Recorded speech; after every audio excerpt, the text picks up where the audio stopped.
Hello and welcome to Drama Recaps. Today, we're delving into the 2022 American teen horror drama film Mr. Harrigan's Phone. Be warned, there are spoilers ahead. The tale unfolds in the humble town of Harlow, home to the protagonist, Craig, and boasts basic amenities such as a school and a handful of grocery stores. The family once enjoyed outings to a nearby town, especially to a favored restaurant courtesy of the father's privileges. But after the tragic loss of Craig's mother, these moments of joy became infrequent.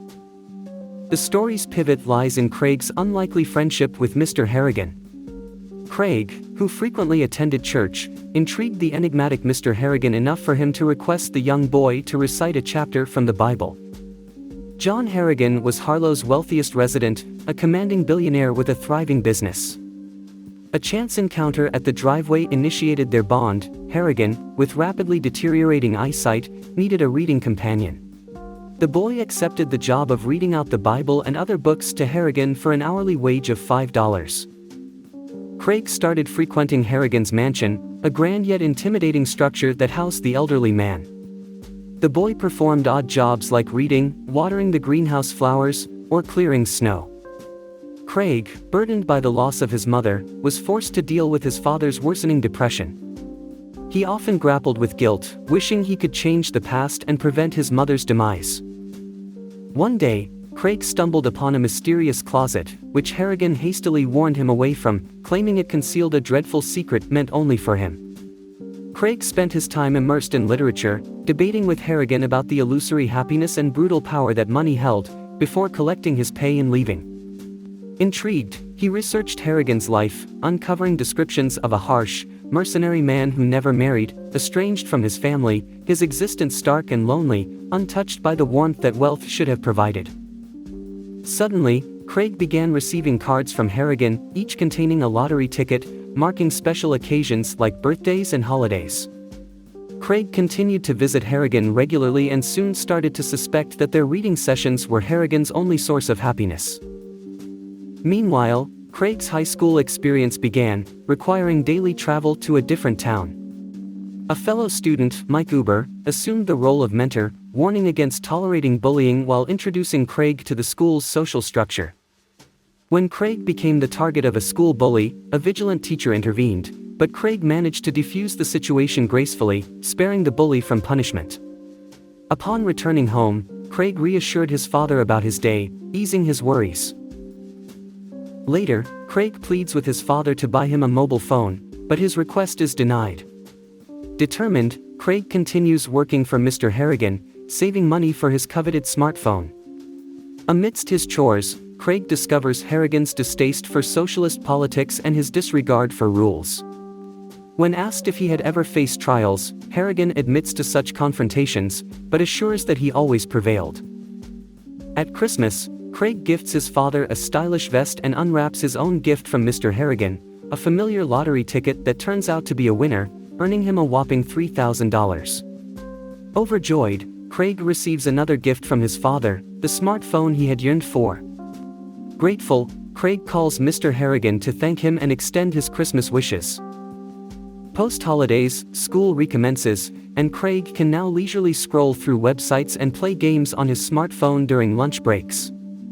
During his visit to Mr. Harrigan, Craig learns that Harrigan thinks he has evolved since his childhood but appreciates Craig's consistent companionship and his reading.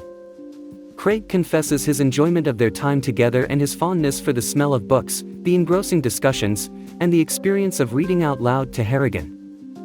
Touched by Craig's words, Harrigan retreats, and Craig leaves. He decides to use half of his lottery winnings for his college fees and the rest to buy Mr. Harrigan a smartphone. Initially hesitant, Harrigan accepts Craig's gift after he demonstrates its features and benefits, like stock market analytics, news updates, and social interaction. However, as Harrigan grows more absorbed in his phone, he begins to note the insidious aspects of the digital world. He recognizes how personalized news feeds can manipulate people's beliefs and predicts a future dominated by the internet and social media. As time progresses, Craig realizes that Harrigan is now more interested in his smartphone than his reading sessions. When asked why he chose to live in the unassuming town of Harlow, Harrigan reveals his disdain for demands and his desire for solitude. Craig shares his dreams of moving to Los Angeles to write screenplays, a plan that irritates Harrigan, who warns him about the cutthroat competition and potential adversaries. Despite Harrigan's intimidating demeanor, Craig sees him as a friend and a mentor. The untampered lottery tickets in Harrigan's closet suggest that he had very few companions. One day, Craig finds Harrigan lifeless, with his phone still in hand, and contacts his father, who calls for an ambulance. While waiting, Craig engrosses himself in reading A Tale of Two Cities. After Harrigan's body is taken away, Craig returns home, retrieves Harrigan's phone from his pocket, and sends a farewell text. At Harrigan's funeral, Craig delivers an eulogy. He waits for everyone to pay their respects before he bids his final goodbye to his dear friend. Harrigan is buried next to Craig's mother's grave. As Craig leaves the cemetery with his father, a man introduces himself as Harrigan's lawyer and hands Craig a letter, raising his curiosity and apprehension. 2 months before his death, Harrigan had given a letter to his lawyer to be delivered to Craig upon his passing. In the privacy of their car, Craig reads the letter where Harrigan leaves him $800,000, enough for his college and career development. Despite not approving of Craig's ambition to become a screenwriter, Harrigan supports his decision. He expresses his fondness for their shared afternoons. Later, at home, Craig attempts to call Harrigan's number. He leaves a message expressing his gratitude for the inheritance and his longing for Harrigan's return. The following morning, Craig receives a text message from Harrigan's number, making him believe that Harrigan has been buried alive. Despite his father's assurances of the impossibility of this scenario, Craig rushes to the cemetery to investigate. Craig visits a woman who attended Harrigan's funeral, hoping for some clarity. Over tea, she tells him about Dusty, a man Harrigan fired for theft. She doesn't reveal much, but her story prompts Craig to take an orchid from Harrigan's house, which is now for sale. Life slowly returns to normal for Craig. He enjoys school and develops an affinity for his biology teacher's classes. At a school dance, he goes with a girl named Regina. When Regina leaves for a restroom break, Craig encounters Kenny, a notorious weed dealer who accuses him of being a traitor. Kenny violently threatens Craig before departing, leaving Craig injured on the ground. Regina and his biology teacher find Craig and help him. They call Craig's father, who is eager to know about his attacker, but Craig remains silent about the incident. Back home, Craig calls Harrigan's number once again, expressing his fears about Kenny and his regret for Harrigan's absence. After ending the call, he receives a message announcing the death of Yenko, a fellow student. The school atmosphere is somber, but Miss Hart, the biology teacher, encourages Craig and expresses relief for his safety. Craig's curiosity about the supernatural prompts him to ask her about her belief in ghosts, but she doesn't reply. Craig visits a trailer park after school, where he discovers Harrigan's old lottery ticket in Dusty's car. A mysterious inscription on the door baffles him, and he leaves without a word.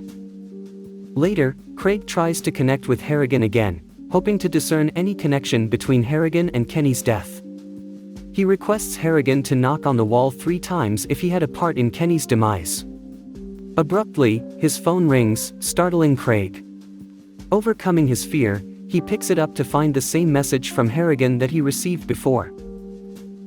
Craig sought clarification about the strange phone incidents from a church employee who assured him that the phone could have been hacked.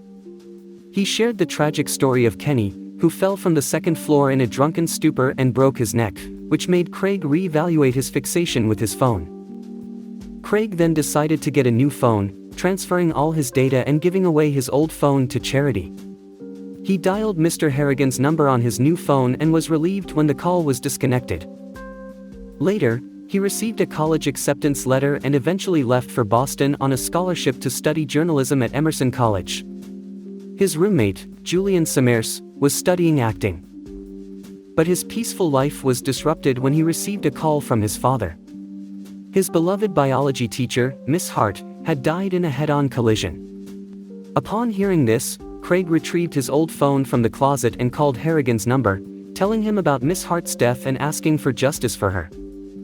At school, another tragedy struck with the death of Dean.